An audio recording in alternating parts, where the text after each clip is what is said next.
got him. Jesus is his name, and I'm all about him. I live to bring him praise. He is the way and the truth and the life. God is 3 in 1. We cry holy, holy. Jesus, Jesus, Jesus. Let me tell you about him.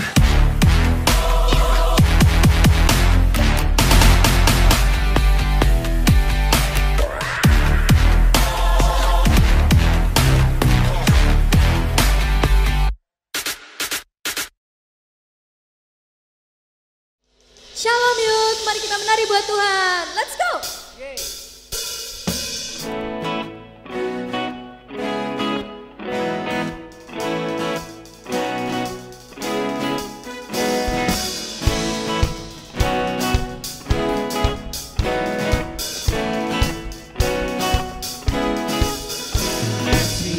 Begitu besar, lebih kuat dari dosa. Kasih yang menemukanku, selamatkan dan pulihkanku. Ku naikkan syukurku, memulikan namamu selalu, dan memuliakanmu. Dibebaskan, dibangkitkan, hidup yang kau hidupnya untukmu.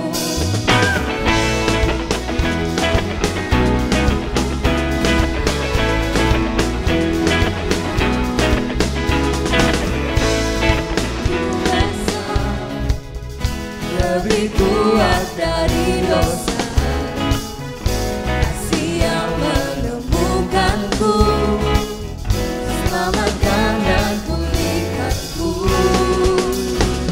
Ku naikkan syukurku, tak akan berhenti memulikan namamu selalu, dan memuliakanmu. Dibebaskan, dibangkitkan, hidup yang kau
who makes the sun to rise and brings the earth new life. Every being, Jesus, it is you who treats the day to night, touches me as I begin to dream. Jesus, it is you who brings food for my table, who cares for all of my dreams, who walks the road with me. It's going to be the top every Jesus, it is you. Jesus, it is you. Mari kita angkat tangan kita sembah Dia. I lift my hands, I bring my song, all of my days, all of my rights, all of my wrongs. I offer my life,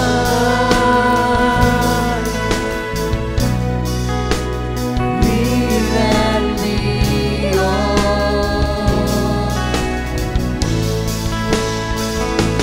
to the one thing true, Jesus, it is you.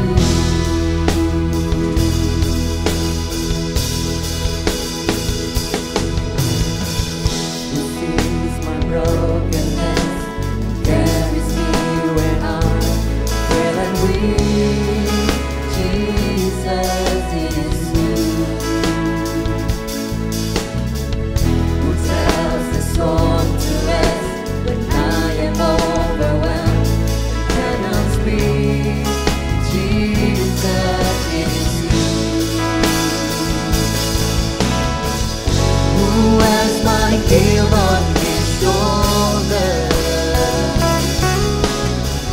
who holds my heart in his hand, who takes my thoughts and fears and hangs upon the arm of Calvary. Jesus, it is you. Jesus, it is you. Oh, so I lift my hand, I bring my soul, I bring my song. All of my days, all of my rights, all of my wrongs. I offer my life, here and beyond,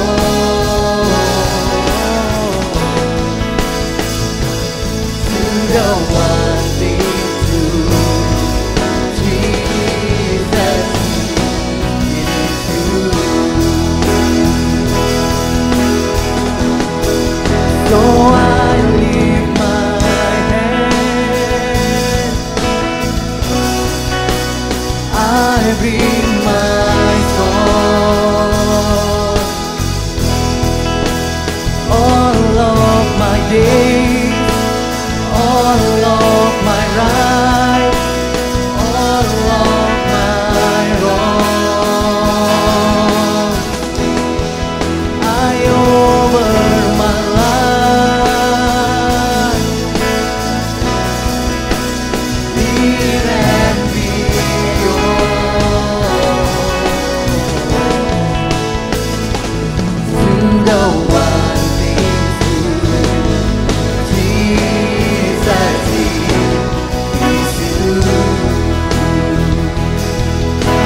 berikan kemenangan bagi kami, Juru Selamat kami. I lift my hands, I bring my soul, all of my days, all of my rights, all of my wrongs, we offer our life to you. Here and beyond, oh Lord.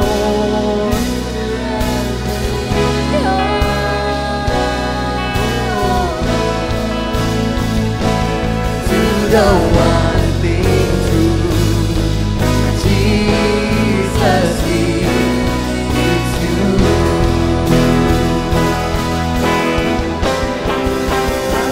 I lift my hand, I bring my soul, all of my days, all of my rights, all of my wrongs,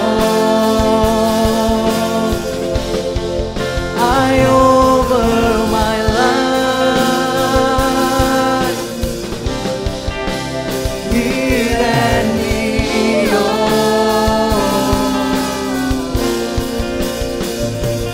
to the one thing true, Jesus is you.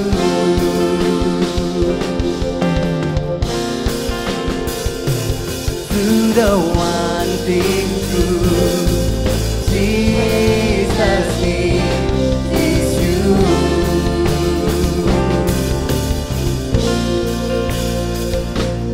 To the one thing true, Jesus is you. We bring our praises to you, Lord. Yes, Lord. Kami mengucap syukur, hari ini kami boleh menyembah Tuhan bersama-sama Tuhan. Hari ini Tuhan, kami mau siapkan hati kami siapkan tanah hati kami yang terbaik untuk menerima siap benih kebenaran firman-Mu. Urapi telinga kami Tuhan, urapi hati kami, sehingga siap benih kebenaran firman-Mu itu boleh bertumbuh, berbuah lebat di dalam kehidupan siap kami. Terima kasih Tuhan Yesus, di dalam nama Tuhan Yesus, kami sambut firman-Mu dengan antusias. Sama-sama yang antusias, sama-sama katakan, amin. Shalom teman-teman youth yang saya kasih dalam Kristus Yesus, gimana kabarnya? Saya percaya bahwa kalian semua luar biasa. Dan hari kita setelah dipimpin dalam penyembahan yang luar biasa oleh teman-teman kita akan mendengar firman Tuhan dan sebelum itu kita akan berdoa. Tuhan, kami mengucap syukur dan berterima kasih untuk kasih karunia-Mu hingga hari ini kami dapat beribadah bersama dengan Engkau. Berbicara di tengah-tengah kami Allah Roh Kudus, sampaikan isi hati-Mu, ubah kami Tuhan menjadi orang-orang yang berdampak sejak dari masa muda kami ya Tuhan. Di dalam nama Yesus kami berdoa dan urapi hamba, sebab hamba mengandalkan Engkau, tanpa Engkau hamba tidak bisa apa-apa Tuhan. Terima kasih, segala puji hormat hanya bagi nama-Mu. Dalam nama Yesus kami berdoa, mengucap syukur, haleluya, amin. Dan hari ini saya rindu membagikan apa yang Tuhan taruh dalam hati saya, yaitu ketika hidup kita harus berdampak. Dalam kehidupan sehari-hari kita menemui banyak manusia, entah itu saudara, entah itu orang lain yang memiliki beraneka ragam karakter. Dan juga tentu saja ada yang baik, ada yang kurang baik, dan ada yang jahat, ada yang pendiam, dan banyak hal yang kita bisa jumpai. Dan dalam semuanya itu kita mempunyai kesempatan untuk itu berdampak seperti Yesus Kristus. Dan dampak yang kita berikan tidak harus dalam skala yang besar atau dilihat banyak orang. Dampak yang kita bisa berikan bukanlah saat hanya keadaan baik-baik saja, tapi keadaan yang tidak ideal. Saat itu kita mempunyai kesempatan untuk memberikan dampak kepada sekeliling. Dan Yesus sudah memberikan dampak pada seorang perempuan yang berzina, dan tentu kita harus mengikuti teladan yang diberikan oleh Kristus. Mari kita buka di Alkitab kita di Yohanes pasal yang ke-8 ayat yang ke-2 sampai dengan 11. Yohanes pasal yang ke-8 ayat ke-2 sampai dengan 11. Judul perikopnya adalah perempuan yang berzina. Pagi-pagi benar, ia berada lagi di bait Allah dan seluruh rakyat datang kepadanya. Ia duduk dan mengajar mereka. Maka ahli-ahli Taurat dan orang-orang Farisi membawa kepadanya seorang perempuan yang kedapatan berbuat zina. Mereka menempatkan perempuan itu di tengah-tengah lalu berkata kepada Yesus, "Rabi, perempuan ini tertangkap basah ketika ia sedang berbuat zina. Musa dalam hukum Taurat memerintahkan kita untuk melempari perempuan-perempuan yang demikian. Apakah pendapatmu tentang hal itu?"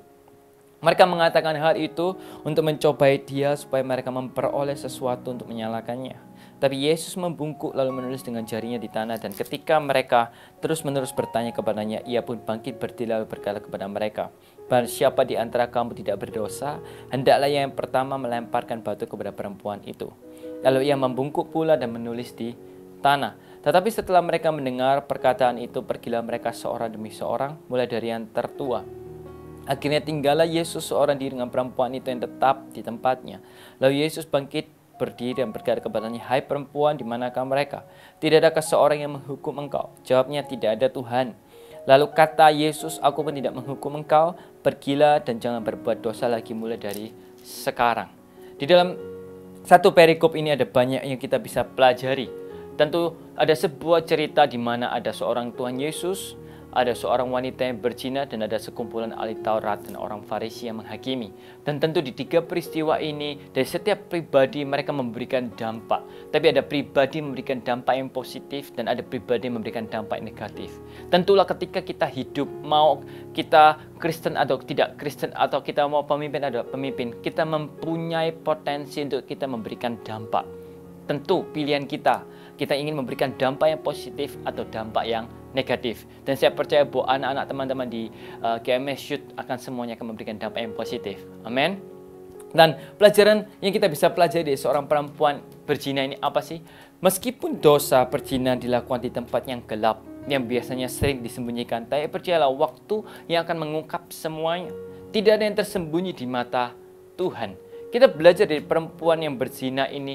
Ingatlah baik-baik bahwa segala apa yang kita lakukan, perzinahan, dosa pornografi, yang kita lakukan meskipun kita pendeta tidak tahu, meskipun pemimpin tidak ada yang tahu, dan seringkali itu dilakukan di tempat yang sembunyi, percayalah bahwa waktu yang akan mengungkap segala sesuatu. Di Amsal pasal yang ke-5 ayat 21 dikatakan seperti ini, "Karena segala jalan orang terbuka di depan mata Tuhan, dan segala langkah orang diawasinya." Amsal pasal yang ke-6 ayat 29 juga dikatakan, "Demikian juga orang yang menghampiri istri sesamanya, tiada seorang pun yang menjamahnya luput dari hukuman." Amsal 6 ayat 32 sampai 33 juga dikatakan, "Siapa melakukan zina tidak berakal budi. Orang yang berbuat demikian merusak diri. Siksa dan cemooh diperolehnya, malunya tidak terhapuskan." Saya akan ulangi lagi. Siapa yang melakukan zina tidak berakal budi. Orang yang berbuat demikian merusak diri. Siksa dan cemooh diperolehnya, malunya tidak terhapuskan. Dan perempuan ini mengalami semuanya. Perempuan ini mengalami di mana dia mengalami siksa, dia mengalami cemooh dan merasa malu, yang dimana kita tahu bahwa dia tertangkap basah oleh ahli Taurat dan orang Farisi. Dia tertangkap basah, dia harus mengalami siksa, dia harus diseret di depan banyak orang. Dan saya berpikir ketika saya merenungkan firman ini, saya berpikir menjadi seorang perempuan itu, ketika dia melakukan zina, ketika dia harus diseret, dia benar-benar sangat malu. Dia benar-benar kayak seperti tidak punya lagi wajah, dia punya lagi muka, dia sangat-sangat malu sekali, apalagi tertangkap basah dan dihadapan oleh seluruh, kita bayangkan seluruh perumahan, seluruh kampung, seluruh kelas melihat dia, dan dia dicap bahwa dia adalah perempuan yang berzina. Betapa sangat malunya, dan itu yang dia dapat. Dan ini pelajarannya bisa kita ambil sejak masa muda kita. Kita harus menjaga hidup kita dari apa namanya perzinahan. Dari sejak masa muda, bahwa ingatlah baik-baik, nama baik itu lebih berharga daripada apapun.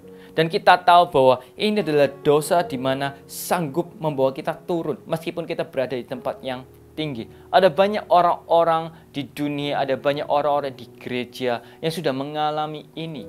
Seberapa tinggi jabatan kita, kalau kita tidak berjaga-jaga terhadap hal ini, kita akan turun dan rasa malu, kita akan merusak diri kita akan mengalami cemooh, dan kita akan lepas dari hukuman. Dan kita akan pernah bisa menipu Tuhan, di mana Allah adalah Allah yang akan melihat segala apa yang kita lakukan. Amin. Dan saya percaya bahwa dari pelajaran ini, ingatlah baik-baik, entah itu perempuan, entah itu laki-laki, kita semuanya akan menjaga diri kita terhadap perzinahan. Kita akan menjaga diri kita, dan kita benar-benar mau hidup kudus. Karena Alkitab berkata, orang yang suci hatinya akan melihat Allah, dan orang yang tulus hatinya akan memandang wajahnya. Dan saya percaya bahwa ketika kita jaga kekudusan kita terhadap perzinahan, kita jaga kekudusan kita terhadap percabulan, terhadap tontonan yang kita lihat, terhadap perkataan yang kita keluarkan, terhadap hawa nafsu yang kita benar-benar rasakan, saya percaya bahwa kita akan melihat penyertaan Tuhan. Amin. Dan kita akan terhindar dari siksa, kita akan terhindar dari cemooh, dan kita akan mengalami rasa malu. Amin. Dan itu pelajaran yang bisa kita lihat dari seorang perempuan ini. Tapi pelajaran yang lain yang kita bisa lihat juga adalah bagaimana ahli Taurat dan orang Farisi ini, kesalahan yang telah kita lakukan tidak lantas membuat kita itu layak untuk menghakimi orang lain. Ingatlah baik-baik siap teman-teman di GMS Youth, ketika kita saleh, ketika kita justru semakin dekat dengan Tuhan, semakin kita mudah untuk mengasihi orang yang berdosa, semakin mudah untuk kita itu mengampuni orang yang bersalah kepada kita, semakin mudah untuk kita itu bisa menerima orang lain. Amin. Dan kita belajar di ahli Taurat orang Farisi, jangan sampai ketika kita rajin ke gereja, kita rajin saat teduh, kita rajin untuk connect group, hal itu membuat kita seakan-akan kita itu layak untuk menghakimi orang-orang yang berdosa. Hal itu membuat kita itu layak untuk kita itu menghakimi orang-orang yang tidak ke gereja, orang-orang yang tidak ke CG. Amin. Justru ketika kita banyak itu ke CG, justru ketika kita banyak ikut ke gereja, justru ketika kita banyak melakukan saat teduh dan kita bertemu dengan hadirat Allah, saya percaya bahwa tidak ada lagi penghakiman, yang adalah penerimaan, karena Yesus adalah Allah yang menerima semua orang. Amin. Amin. Dan hal ini apa yang Yesus lakukan berbanding terbalik dengan apa yang ahli Taurat dan orang Farisi lakukan. Kalau ahli Taurat dan orang Farisi itu melihat orang perempuan itu, dia seret orang tersebut, dia hakimi orang tersebut, berbeda terbalik dengan apa yang Yesus lakukan. Dan ini yang membuat hidup Yesus berdampak positif bagi perempuan yang berzina. Dan saya ingin juga kita semuanya belajar, teman-teman di GMS, mempunyai hati seperti Yesus, mempunyai tingkah laku yang seperti Yesus, mempunyai perkataannya seperti Yesus. Apa yang bisa kita lakukan kalau hidup kita ingin memberikan dampak di sekeliling kita, dan tentu bukan dampak yang negatif seperti ahli Taurat dan perempuan yang berzina, tapi dampak yang positif yang bisa kita lakukan. Yang pertama, apa yang bisa kita lakukan, yaitu menerima tanpa syarat. Alkitab berbicara dengan jelas ketika Yesus melihat banyak ahli Taurat dan orang Farisi datang kepada perempuan itu, membawa perempuan yang berzina itu. Yesus berkata bahwa kalau di sini ada yang tidak berdosa sama sekali, di ayat yang ke 4, Rabi perempuan ini tertangkap basah ketika ia sedang berbuat zina. Dan di ayat setelah itu, ayat ke-7, Yesus berkata saja, barang siapa di antara kamu tidak berdosa, hendaklah yang pertama melemparkan batu kepada perempuan itu. Kan toh? Ketika Yesus berkata seperti itu, kalau ada yang tidak berdosa, hendaklah dia yang pertama kali melemparkan batu. Ada di sana ketika semua orang mendengar perkataan Yesus itu satu persatu, dari yang tua mereka semuanya pergi. Dan ketika pada akhirnya hanya Yesus berhadapan dengan wanita ini. Yang jadi pertanyaan adalah, di satu peristiwa itu ada satu pribadi, ada satu orang yang layak dan tidak berdosa, itu namanya Yesus. Yesus sanggup, Yesus layak untuk menghakimi wanita tersebut dengan melempari batu. Tapi apa yang Yesus lakukan adalah memberikan teladan untuk kita semuanya. Kalau Yesus saja mudah untuk mengampuni dan menerima wanita itu tanpa syarat. Wanita itu tidak bisa melakukan apapun yang bisa menyenangkan hati Yesus. Wanita itu bukan seorang pelayan Tuhan. Wanita tersebut bukan seorang pemimpin di gereja. Wanita tersebut bahkan bukan seorang imam. Tapi Yesus tetap menerima, kasih Yesus tetap menjamah, kasih Yesus tetap mengampuni wanita ini. Dan ini harusnya menjadi teladan untuk kita semuanya. Anak-anak teman-teman di GMS Youth, kita harus punya hati seperti Yesus. Dan Yesus selalu berpikir tentang wanita ini. Yesus selalu memikirkan perasaan wanita ini. Wanita ini adalah orang berdosa. Yang pertama dibutuhkan wanita ini bukanlah nasihat. Yang dibutuhkan wanita ini bukan teguran, apalagi penghakiman. Tapi apa yang dibutuhkan wanita ini adalah penerimaan tanpa syarat. Dan kita sebagai seorang pemimpin, kita sebagai seorang jemaat di GMS Youth, kita sebagai seorang member CG, kita wajib untuk kita punya hal ini. Menerima dan menerima tanpa syarat. Wanita ini sudah tertangkap basah, dilihat oleh banyak orang, diserer, diletakkan di tengah, dan akan dilempari batu, dan dia akan dibunuh. Bayangkan kalau kita menjadi seorang wanita itu, apa yang dibutuhkan itu bukan nasihat, apa yang dibutuhkan itu bukan teguran, tapi penerimaan dari Yesus Kristus. Dan ini yang membuat saya teringat di Amsal pasal yang ke-10 ayat 12b dikatakan seperti ini. Tetapi kasih menutupi segala pelanggaran. Dan Alkitab juga berkata Allah adalah kasih. 1 Petrus pasal yang ke-4 ayat 8 juga dikatakan seperti ini. Tetapi yang terutama, kasihilah sungguh-sungguh seorang akan yang lain, sebab kasih menutupi banyak sekali dosa. Alkitab berbicara dengan sangat jelas, tetapi yang terutama kasihilah sungguh-sungguh seorang akan yang lain, sebab kasih menutupi banyak sekali dosa. Dan Yesus sudah membuktikan, Yesus sudah memberikan kita teladan di mana Yesus mengasihi seorang perempuan ini tanpa perempuan ini bisa memberikan apapun kepada Yesus. Kita pun juga sama harus mengikuti apa yang sudah Yesus lakukan. Kita pun harus mengasihi setiap anak-anak. Kalau kita seorang pemimpin, kita harus mengasihi seorang anak-anak tulus. Meskipun mereka tidak bisa memberikan mereka tidak bisa memberikan kita apapun. Kalau kita sebagai seorang saudara, rekan di CG atau di sekolah kita, teman-teman, kita wajib untuk kita itu menerima dan mengasihi seorang akan yang lain. Apabila mereka berbuat salah, kita itu tetap menerima mereka dan tidak menghakimi. Amin. Dan cerita ini mengingatkan saya kepada seorang anak bungsu. Anak bungsu itu kembali kepada bapaknya. Saya suka dengan respon seorang bapaknya. Alkitab ngomong bahwa ketika anak itu kembali, bapaknya melihat dari jauh, bapaknya berlari, bapaknya menyediakan yang terbaik, bapaknya kasih cincin yang baru, bapaknya kasih jubah yang baru, bapaknya kasih sesuatu semuanya yang baru, seakan-akan segala tindakannya dilupakan, tapi tidak dengan pribadinya. Bayangkan, kok saya bisa membayangkan ketika saya jadi bapak, itu tidak mudah. Ketika kita jadi bapak, anak kita kemudian datang, Pak, aku minta warisan. Contoh uang kita itu 1 miliar. Amin semuanya ya teman-teman anak youth ya. Uangnya 1 miliar. Kalau contoh kita uangnya kita 1 miliar, dan kemudian diminta nih, dibagi nih. 500 juta harus milik saya, 500 juta milik anak. Dan kemudian 500 juta itu dibawa lari, dihabiskan kepada berzinahan, dihabiskan untuk hidup foya-foya, minum, dengan tidur dengan bersama banyak pelacur, kemudian dia melakukan berzinahan. Kan tahu, bayangkan ketika dia pulang kembali, tidak mudah bagi kita seorang ayah untuk berkata, oh iya nggak apa-apa. Tapi ini sudah dilakukan oleh Bapak dalam perumpamaan. Meskipun dosanya, kesalahannya sangat besar, bapaknya tidak pernah melupakan pribadinya. Tindakannya dilupakan, tapi tidak dengan pribadinya. Bapaknya tidak marah-marah, tidak pernah saya baca di Alkitab ketika anak bungsu itu kembali kepada bapaknya. Bapaknya memukuli anak bungsunya, ngapain kamu habiskan duitku? Hai anak kurang ajar, bruk. Tidak. Tapi apa yang dilakukan bapaknya nih, dia menerima kembali tanpa syarat. Bukankah kasih kita kepada anak-anak kita, kasih kita kepada teman-teman kita akan diuji ketika mereka tidak bisa memberikan apapun. Dan kita bisa mengasihi mereka tanpa syarat. Bukankah kasih kita akan diuji juga ketika mereka berbuat sesuatu yang menyakiti kita, berbuat sesuatu yang tidak mengenakan kita, tapi kita tetap menerima tanpa syarat. Bukankah itu adalah orang-orang yang berdampak? Amin. Dan saya merindukan untuk setiap CG, untuk setiap pemimpin-pemimpin di GMS Youth, semuanya punya hati yang seperti ini. Tidak suka menghakimi, tapi menerima tanpa syarat.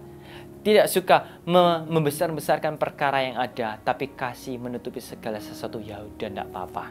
Amin. Amin. Dan ini membuat saya mengingatkan ada suatu quote yang berkata seperti ini, mendoakan orang yang kita cintai adalah ketulusan. Mendoakan dan menerima orang yang menyakiti kita adalah kedewasaan. Amin. Dan kegagalan dan keberhasilan tidak mengurangi atau menambah kasih Allah kepada kita. Apapun yang kita lakukan sama, kasih Allah itu tetap sama. Dan saya percaya itu juga akan membuat, kalau kita menyembah Allah, Yesus Kristus, Allah yang hidup, bukankah hatinya harus ditransfer ke dalam hati kita, dan hati kita harus sama dengan seperti hati Yesus. Amin. Bahwa kegagalan orang lain, kesalahan orang lain, atau apapun yang diperlakukan orang lain kepada kita tidak mengurangi kasih kita kepada orang lain, tidak mengurangi kasih kita kepada orang tua kita. Sekejam apapun orang tua kita, seberdosa apapun orang tua kita, sejahat apapun orang tua kita, tidak akan mengurangi kasih kita kepada orang tua kita. Kita akan tetap menerima tanpa syarat. Amin. Amin. Dan saya percaya bahwa apakah ketika kita menerima tanpa syarat orang tersebut berubah? Saya tidak tahu. Tapi yang saya percaya, penerimaan tanpa syarat mungkin belum tentu mengubah orang tersebut. Tapi penerimaan tanpa syarat adalah respon terbaik yang bisa kita lakukan untuk memberikan kesempatan kepada orang tersebut untuk berubah. Amin. Saya percaya bahwa ketika kita diperlakukan tidak adil dari orang tua kita diperlakukan tidak adil dari teman-teman kita seakan-akan dihakimi, kita seakan-akan disalah mengerti. Saya percaya bahwa menerima mereka adalah jalan yang terbaik. Saya tidak tahu apakah mereka berubah atau tidak. Tapi yang saya tahu, ketika kita menerima tanpa syarat, itu adalah membuktikan bahwa kita akan mengikut Kristus. Karena perubahan adalah keputusan tiap orang. Yang saya percaya bahwa meskipun orang tersebut tidak berubah, tapi kita adalah berubah. Kita adalah orang-orang yang berubah, yang semakin serupa seperti Kristus. Amin. Dan yang jadi pertanyaan adalah, kalau Yesus saja bisa menerima dan tidak menghakimi wanita yang tertangkap basah berzina, bagaimana dengan kita? Seringkali kita berbeda. Seringkali kita itu ingin, saya percaya bahwa ketika kita menjadi seorang manusia, seringkali kita itu ingin menghakimi. Seperti di Matius pasal yang ke-7 ayat ke-3. Mengapa engkau melihat selembar di mata saudaramu, sedangkan balok di dalam matamu tidak engkau ketahui? Yakobus pasal yang 4 ayat 12 juga dikatakan, hanya ada satu pembuat hukum dan hakim, yaitu Dia yang berkuasa menyelamatkan dan membinasakan. Tetapi siapakah engkau sehingga engkau menghakimi sesamamu manusia? Yang jadi pertanyaan, ketika saya pernah disakiti, saya pernah dilukai, saya pernah diperlakukan tidak adil. Tapi ketika saya ingin menghakimi mereka, saya ingat akan firman ini. Saya pun bukan orang yang sempurna. Kalau saya ada di sini sampai hari ini, saya pun karena diampuni dosa-dosaku. Dan dosaku kepada Yesus lebih besar daripada dosa teman saya kepada saya. Dan hal itu yang membuat saya percaya bahwa apa yang dilakukan Yesus kepada saya, itu juga apa yang akan saya lakukan kepada teman-teman saya. Yesus tidak menghakimi saya, tapi juga dengan saya tidak akan menghakimi mereka. Tapi saya mendoakan orang-orang yang menyakiti saya mendoakan orang-orang yang mengecewakan hati saya mendoakan orang-orang yang berbuat tidak adil kepada saya. Dan hal itu saya percaya bahwa belum tentu mengubah orang tersebut. Tapi hal ini yang saya percaya dan pasti itu mengubah hati saya semakin dewasa. Hati saya semakin dekat kepada Kristus. Hati saya semakin mengalami hadirat Tuhan. Hati saya semakin connect dengan hatinya. Dan saya percaya ketika kita intim itu menghasilkan dampak. Dan saya percaya ketika kita menghasilkan dampak, kita menjadi orang-orang yang semakin dewasa. Amin. Amin. Dan di Roma pasal yang ke-15 ayat 7 dikatakan seperti ini. Sebab itu terimalah satu akan yang lain, sama seperti Kristus juga menerima kita untuk kemuliaan Tuhan. Bayangkan, ketika kita menerima satu dengan yang lain, setiap kekurangan, kita itu bisa bersatu dan kita itu memuliakan Tuhan. Sama seperti jemaat mula-mula, setiap CG, setiap pemimpin dengan anaknya, anak dengan pemimpin, setiap orang-orang semuanya. Kalau kita punya hati yang seperti ini, percayalah bahwa kita akan bersatu dan kita akan hidup dengan rukun. Dan ketika kita hidup dengan rukun, Allah yang berkata bahwa kesanalah Tuhan akan memerintahkan berkat. Ciki-ciki kita nggak akan pernah sama lagi. Keluarga-keluarga di mana kita ada nggak pernah sama lagi. Teman-teman yang sekeliling kita nggak akan pernah sama lagi. Kenapa? Karena saya percaya bahwa di mana ada kerukunan, Allah memerintahkan berkat di sana. Dan tidak ada kerukunan tanpa menerima satu dengan yang lain. Amin. Dan apakah kita sudah sampai di sana saja? Tidak. Apa yang Yesus lakukan setelah dia menerima wanita ini tanpa syarat? Ayat ke-11 berkata seperti ini. Jawabnya, tidak ada Tuhan. Lalu kata Yesus, aku pun tidak menghukum engkau. Pergilah dan jangan berbuat dosa lagi mulai dari sekarang. Ini yang Yesus lakukan. Ketika dia sudah menerima tanpa syarat dan dia bisa masuk ke hidup seseorang. Apa yang dilakukan setelah itu adalah nasihat. Jangan terbalik. Seringkali kita menjadi orang Kristen yang sering memberikan nasihat tapi tidak menerima terlebih dahulu. Kalau kita tidak pernah menerima orang terlebih dahulu, percuma nasihat kita tidak akan pernah didengar.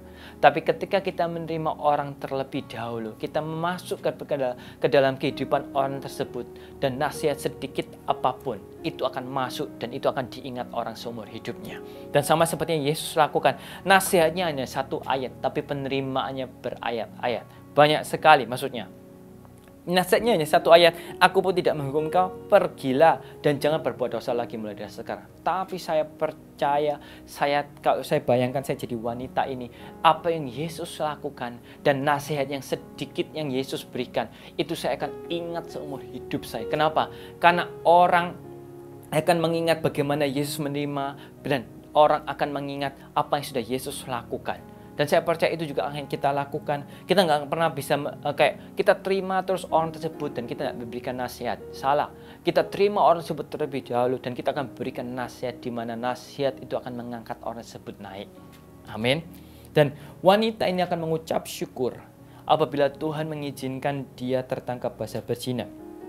Gara-gara kejadian ini, dia berjumpa dengan Yesus dan merasakan penerimaan Tuhan. Dan nasihat yang tentu dia akan ingat seumur hidupnya untuk tidak lagi berbuat dosa. Sometimes saya percaya bahwa Tuhan izinkan kita itu mengalami hal yang tidak enak. Mungkin dosa kita ketahuan sama pemimpin, mungkin dosa kita ketahuan kepada keluarga kita. Tapi saya percaya bahwa Tuhan sengaja menyingkapkan itu supaya kita bertemu dengan Yesus dan kita merasakan nasihat dan kita akan diubah oleh Tuhan. Dan jangan menjadi orang-orang yang anti terhadap nasihat. Dan saya percaya bahwa nasihat diberikan oleh pemimpin. Tentu tidak ada pemimpin yang sempurna, tapi saya percaya bahwa setiap pemimpin menggendaki anak-anak jadi lebih baik. Nasihat-nasihat diberikan oleh orang tua, nasihat-nasihat diberikan oleh teman-teman kita, patutlah kita untuk mendengar dan membuat kita ikut jadi lebih baik. Amin. Dan apa yang terjadi di perempuan yang berzina ini, bahwa kebaikan Kristus kepada kita dalam menghapus dosa-dosa yang telah lalu haruslah menjadi alasan yang kuat untuk tidak berbuat dosa lagi. Saya percaya bahwa wanita ini punya alasan yang kuat kali ini. Kenapa? Karena dia sudah merasakan kasih Tuhan dan dia tidak mau lagi berbuat dosa.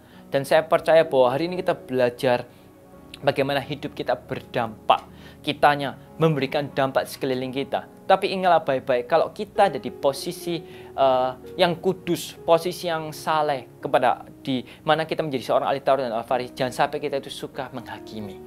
Tapi juga terbalik lagi, kalau maunya kita menjadi wanita yang berdosa itu. Saat ini kalau kalian tahu bahwa aku masih menyembunyikan dosa, saat ini kalian tahu bahwa kita seringkali munafik, di gereja kita kelihatannya baik, di depan keluarga kita kelihatannya baik, tapi kita tahu bahwa kita punya kehidupan tersembunyi yang sangat syarat dengan dosa. Saya percaya bahwa sama seperti Yesus melakukan kepada perempuan yang berzina ini tangkap basah, dia tetap mengasihi. Itu juga yang dilakukan Yesus saat ini kepada kalian semuanya, kepada kita semuanya, bahwa Yesus mengasihi kita semuanya. Jangan sampai kita ketangkep basah dan kemudian kita harus mengalami malu, siksa dan cemooh baru kita bertobat. Tapi saat ini kalau kalian tahu kalian masih hidup dalam pornografi, kalau kalian masih melakukan self sex, kalau kalian masih melakukan masturbasi dan onani, bertobatlah karena Yesus menerima kamu apa adanya. Dan kemudian dengarkan nasihat Yesus, aku pun tidak menghukum engkau, pergilah dan jangan berbuat dosa lagi. Yesus pun menerima engkau sama seperti Bapa kepada anak yang bungsu itu, tidak marah, tidak menghakimi, tapi menerima apa adanya. Amin. Dan Yesus melupakan segala pelanggaran, dan Yesus yang aku percaya bahwa Yesus tidak pernah menggunakan pelanggaran kita yang dulu untuk menentang kita. Yesus tak pernah mengingat segala pelanggaran kita. Dia selalu membuka kesempatan yang baru. Amin. Amin. Dan saya percaya bahwa kalau kalian ada di sini yang seperti itu, saya ingin berdoa untuk kalian semuanya. Sebelum saya melanjutkan sedikit lagi, kalau kalian ada seperti itu, mari taruh tangan kalian di hati kalian dan saya akan berdoa. Tuhan, aku berdoa untuk mereka semuanya saat ini, kalau mereka sedang menutupi banyak sekali dosa, Mereka jatuh dalam pornografi, mereka jatuh dalam kekudusan, mereka melihat tayang pornografi, dan mereka melakukan self-sex, Tuhan, onani atau masturbasi.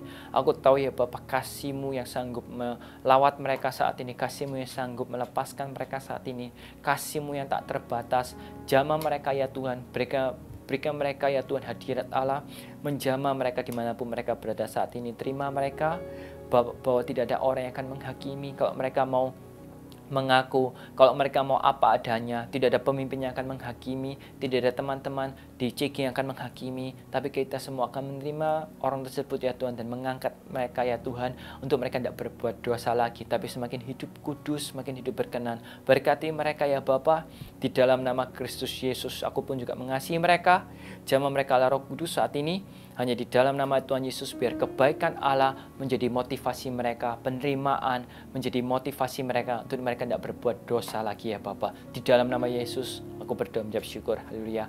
Amin. Dan saya akan lanjutkan. Tapi kenapa kok Yesus bisa menjadi dewasa? Kenapa kok Yesus bisa menjadi sangat dewasa dalam segala apapun yang dia berbuat? Semuanya rahasia apa yang Yesus lakukan di ayat ke-2. Alkitab ngomong dengan jelas bahwa pagi-pagi benar ia berada di bait Allah dan seluruh rakyat datang kepadanya, ia duduk dan mengajar mereka. Kenapa kok Yesus dapat melakukan teladan yang luar biasa? Kenapa kok Yesus dapat mengerti hati Bapa? Tidak lain tidak bukan adalah Alkitab ngomong dengan jelas pagi-pagi benar ia berada lagi. Berarti kalau Alkitab ngomong pagi-pagi benar ia berada lagi, hal yang dia lakukan bukannya sekali, tapi terus menerus. Dan saya harap kita semuanya, kenapa kita bisa dewasa dan kita bisa memberikan dampak hati kita besar seperti maksud saya seperti Tuhan Yesus. Kenapa? Karena dia selalu berada di bait Allah. Kenapa? Dia selalu berada di hadirat Allah. Dan saya mendorong untuk kita semuanya, jangan sampai saat teduh kita itu bolong. Jangan sampai kita melalui hari kita, bahkan satu hari pun tanpa saat teduh. Dan karena saya percaya bahwa saat teduh membuat kita itu semakin dewasa. Saat teduh di mana kita berjumpa dengan Yesus, kita mengenal Yesus, kita merasakan hadirat Tuhan, dan hadirat Tuhan yang akan mengubah kita. Amin. Dan pastikan kita berada di tempat yang benar, tetaplah beribadah, tetaplah menjadi orang-orang yang tahu, berkomitmen setiap pagi datang kepada Yesus. Amin. Amin. Dan Yesus bukan hanya pintar mengajar, tapi Yesus juga melakukan apa yang dia ajar. Jangan sampai kita banyak pengetahuan tentang Alkitab, tapi kita melakukan apa yang kita tahu. Amin. Dan saya mendorong kita semuanya, dan jangan sampai kita semuanya anak-anak di GMS Youth satu dunia bolong. Tapi jadilah orang-orang yang kuat, jadilah orang-orang yang berkomitmen. Ada atau tidak ada pemimpin, ada atau tidak ada teman yang mengingatkan kita, kita akan tetap bersaat teduh. Amin. Amin. Jadi kita berdoa yuk. Tuhan, aku berdoa ya Tuhan, aku percaya bahwa GMS Youth akan menjadi orang-orang yang dewasa. Kau bangkitkan ya Tuhan anak-anak-Mu yang punya hati yang besar seperti Kristus Yesus, menerima tanpa syarat, dan berikan pada anak-anak-Mu ya Tuhan lidah yang tajam, yang memberikan nasihat yang tepat pada waktunya ya Bapa, di dalam nama Yesus. Dan berkati saat teduh kami Tuhan, sehingga saat teduh kami tidak bolong, tapi mari Allah Roh Kudus ingatkan kami hari demi hari bahwa kami tidak pernah mau melangkah ya Tuhan bila kami belum saat teduh, bila kami tidak berdoa terlebih dahulu. Sebab kami tahu ya Bapa, tanpa hadirat-Mu, tanpa mengalami perjumpaan dengan Engkau ya Tuhan, kami hanya manusia biasa ya Tuhan. Kami mengandalkan Engkau ya Tuhan Yesus, di dalam nama Kristus Yesus. Terima kasih ya Tuhan untuk firman-Mu, meteraikanlah firman-Mu ya Tuhan, dalam nama Yesus. Jemaat yang dikasih Tuhan, angkat kedua tangan kalian, terima berkat dari Bapa yang mengasihi-Mu tanpa syarat. Inilah berkat dari Kristus Yesus yang mengubah-Mu menjadi semakin hari semakin dewasa, semakin hari semakin serupa seperti Kristus dalam perkataan, dalam perbuatan, makin dikasihi Allah dan sesama manusia. Dan terima berkat dari arah Roh Kudus yang menolong, menghibur, mengisyapkan-Mu dan seluruh kebenaran. Di dalam nama Yesus aku berdoa ya Tuhan, di GMS Youth ini ya Tuhan akan dibangkitkan orang-orang yang dewasa, orang-orang yang berdampak, semua untuk kemuliaan Kristus. Di dalam nama Yesus kami berdoa dan mengucap syukur. Haleluya. Amin. Thank you untuk hari ini. Sampai jumpa minggu depan. Dan Tuhan Yesus mengasihi-Mu dan juga saya. God bless you.